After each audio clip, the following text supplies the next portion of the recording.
Hey everyone, welcome to CLAT point and let's start आज का the Hindu news discussion. बिना समय गवाए आगे बढ़ते हैं, शुरू करते हैं हमारे आज के सेशन को। अगर आप क्लैट 2025 की तैयारी कर रहे हैं then you can enroll in our Titan batch. इसका कॉस्ट जो है वो 17,999 है। इसमें हम आपके घर पे बुक्स भेजने वाले हैं, इसमें आपको लाइव क्लासेस मिलने वाली है, मॉक टेस्ट हैं, पर्सनल मेंटरशिप है, everything you needed to crack this exam, सब कुछ आपको मिलने वाला है। अगर आप क्लैट 2025 की तैयारी कर रहे हैं then you can go for Titan batch. अगर आप क्लैट 2026 की तैयारी कर रहे हैं then you can go for our Prahar batch. अगर आप हमारे मॉक्स या सिर्फ बुक्स चाहते हैं तो भी आप हमारी डिस्क्रिप्शन से वेबसाइट या ऐप डाउनलोड करके विजिट कर सकते हैं। सारी डिटेल्स, डेमो क्लासेस, टीम का कॉन्टैक्ट नंबर, सब कुछ है। जो भी आपको जानकारी चाहिए सारी आपको वहां पे मिल जाएगी।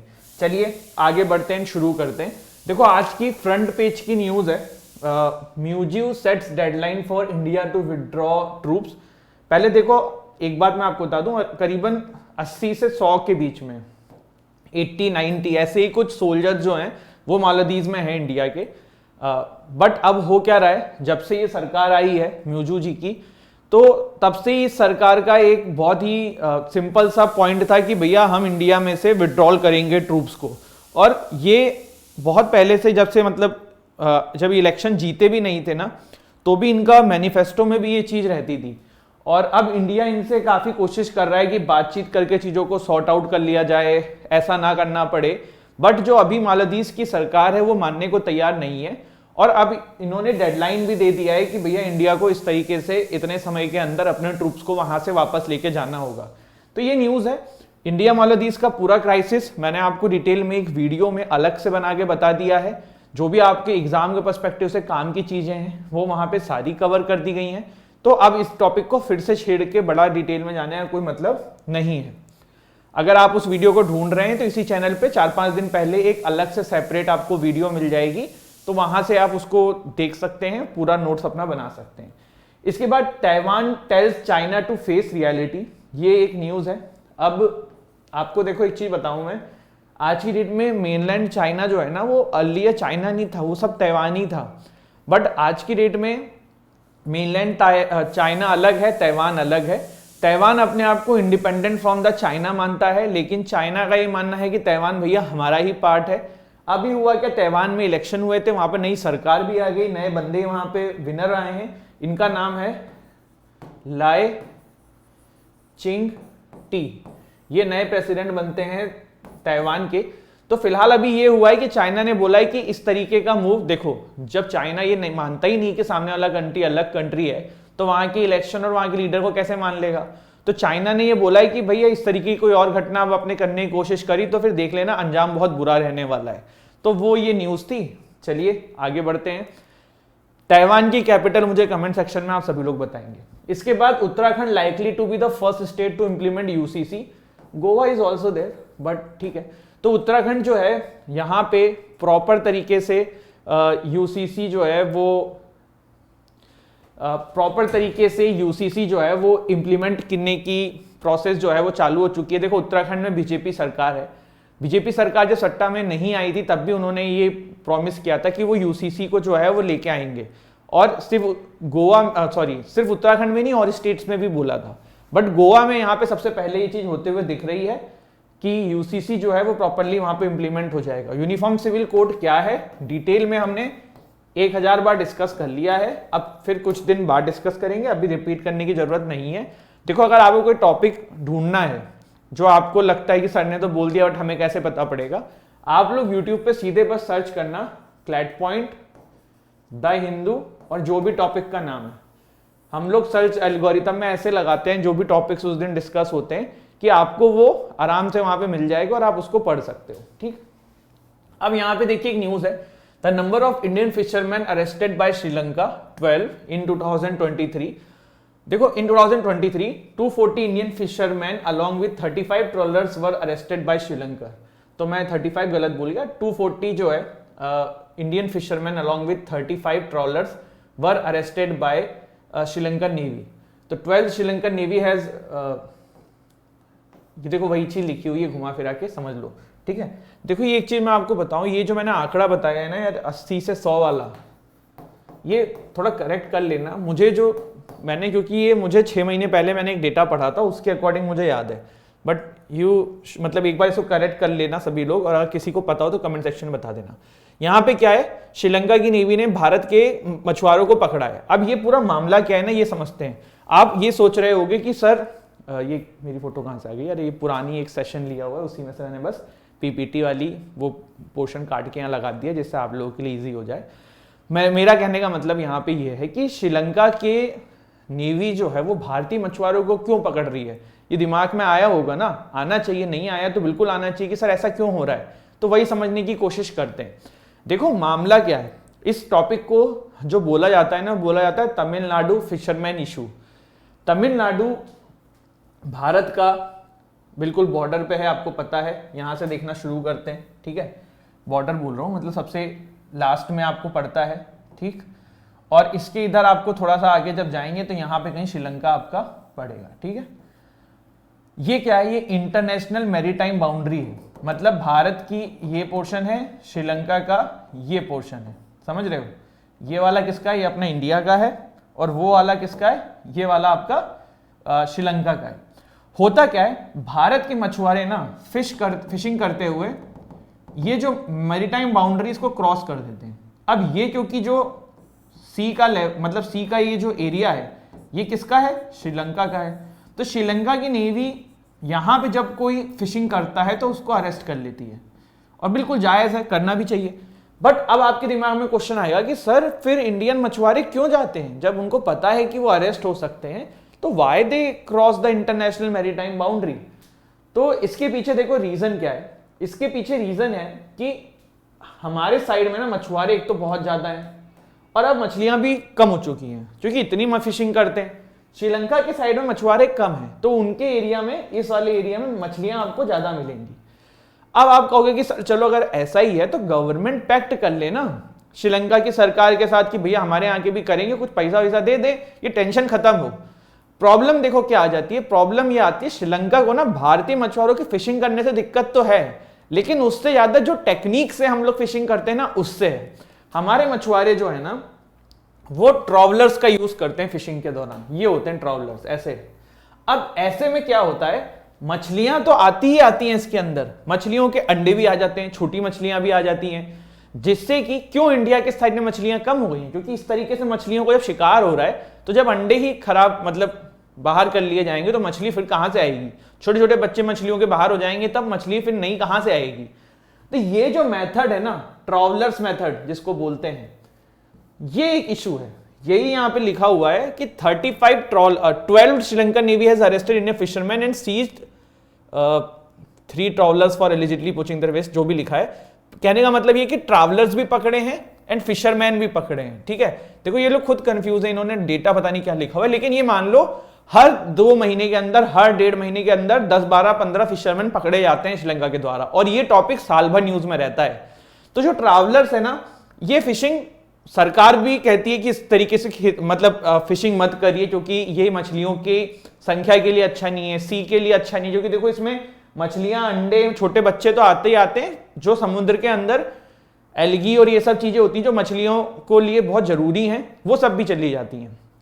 तो सब मिला के सेंस ये है कि श्रीलंका को भारतीय मछुआरों से दिक्कत है, प्लस हमारी जो मछुआरे की टेक्निक है उससे दिक्कत है। श्रीलंका के साइड में जो मछुआरे हैं ना, देखो वो लोग इतने संपन्न नहीं है, they are not that much rich, good money नहीं है उनके पास, तो वो लोग जो है ना वो सिंपल टेक्निक से मछली पकड़ते हैं, जिसको हम डीप फिशिंग टेक्निक बोलते हैं। डीप फिशिंग क्या होता है, आपने एक डंडा निकाला, उसमें से एक कांटा फंसाया, मछली आई, फिर मछली आपने रखी, ऐसे 10, 12, 15 कांटे लगा दोगे।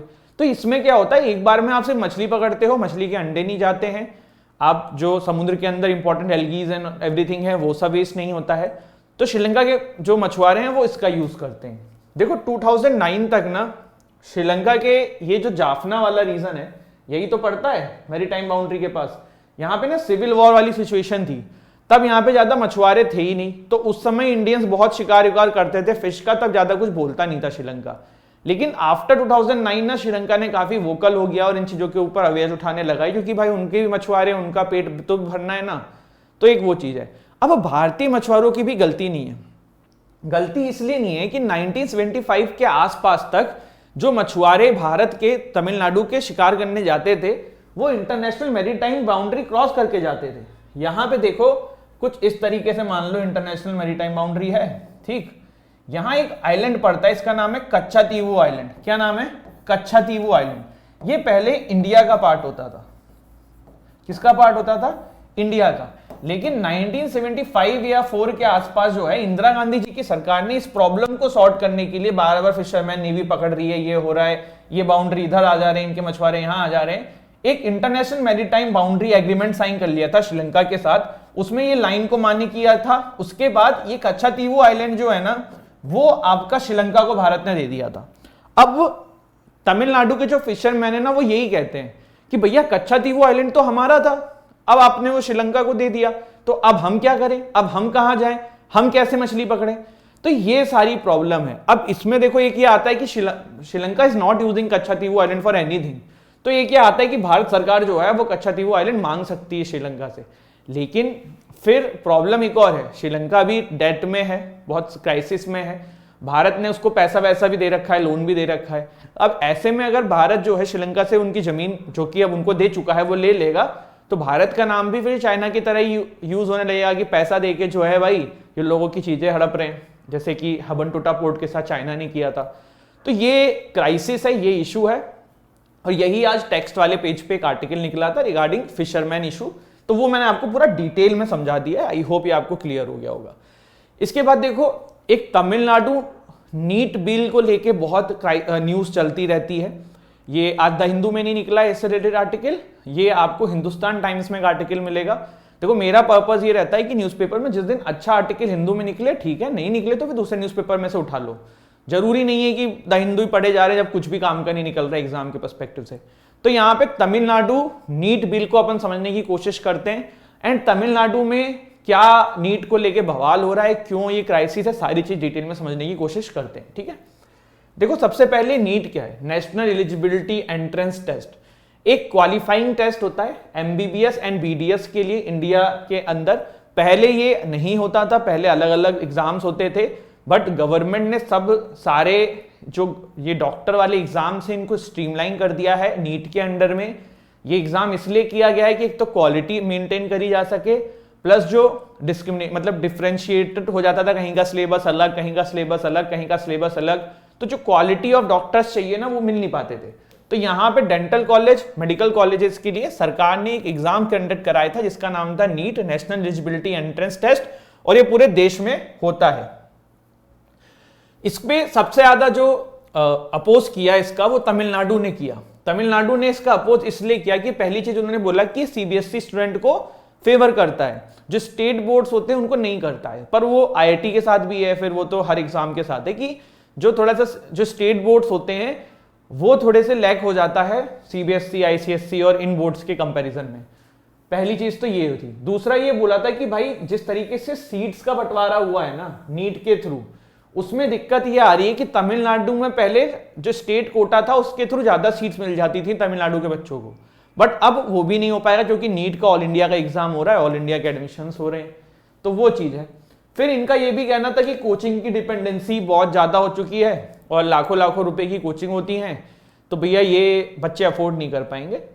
ऑल्दो अब नहीं है लाखों रुपए की कोचिंग, अब आपको अच्छी कोचिंग्स भी हर एग्जाम्स के लिए, जैसे कि अगर आप आईआईटी नीट भी देखो तो मिलेंगी, और एक नहीं पूरे 50 ऑप्शंस मिलेंगे ऐसे ही हर एग्जाम के लिए। क्लैट में भी टाइम था जब लाख लाख रुपए की फीस लेते हैं कोचिंग, आज भी ले रहे हैं, but there are coachings like CLAT point जो आप लोगों के लिए अफोर्डेबल प्राइसेस में चीजें दे रहा है। वो अलग बात है कि आपको देना वहाँ हो, वो आपकी मर्जी है, पर वही क्वालिटी कंटेंट, वही सारी चीजें आपको हमने हमारे एंड से कोशिश करी है कि 17,999 रुपीज में देंगे, जिसमें आपके घर पे बुक्स भेजेंगे, क्लासेस भेजेंगे, सारी चीजें करेंगे।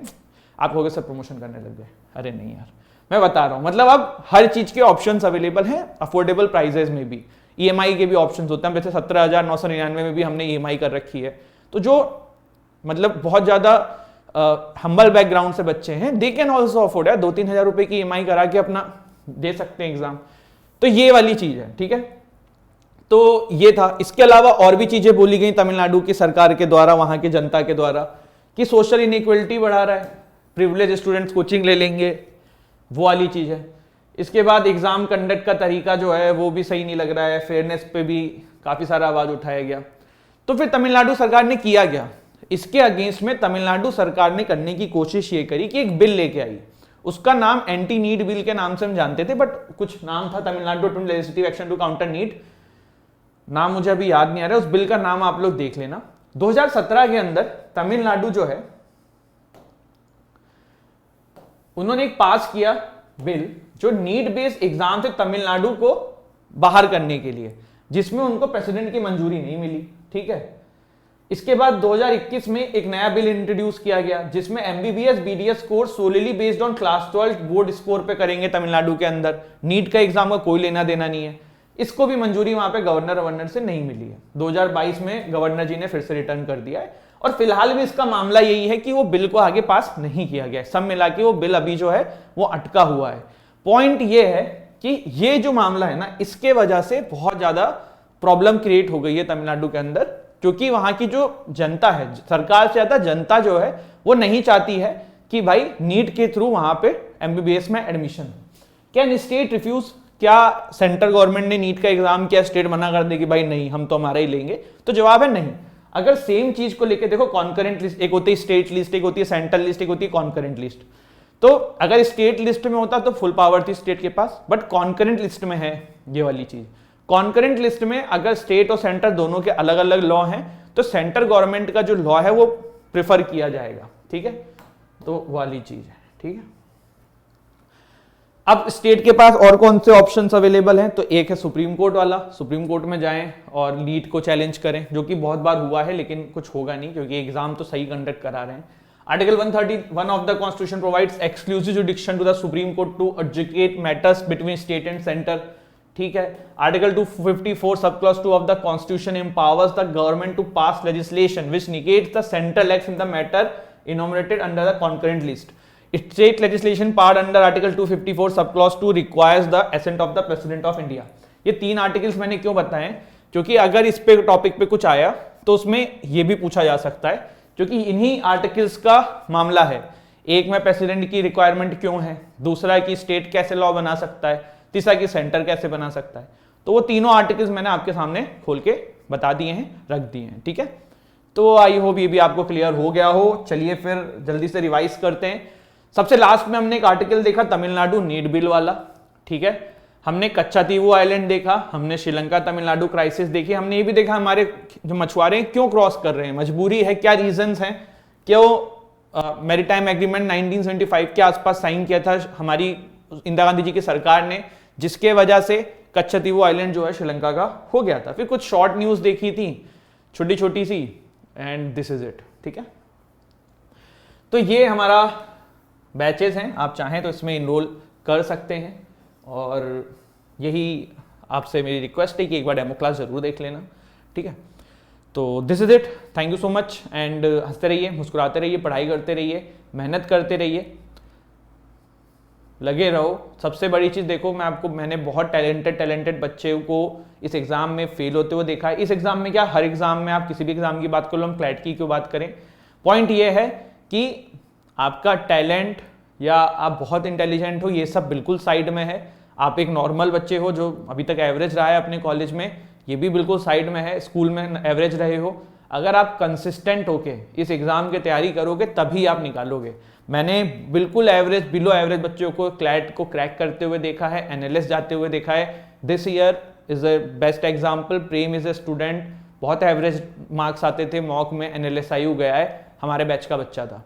पॉइंट ये है कि, और ये मैं झूठ नहीं बोल रहा हूँ, आपको मॉक के स्कोर भी दिखा दूंगा उसके। कहने का मतलब ये है कि ये नहीं सोचना है कि अभी तक हमने क्या किया, ये सोचना है आगे क्या करेंगे। तो कंसिस्टेंट रहो, मेहनत करो and you will do good in your exam. This is it, thank you so much. जय हिंद, जय भारत।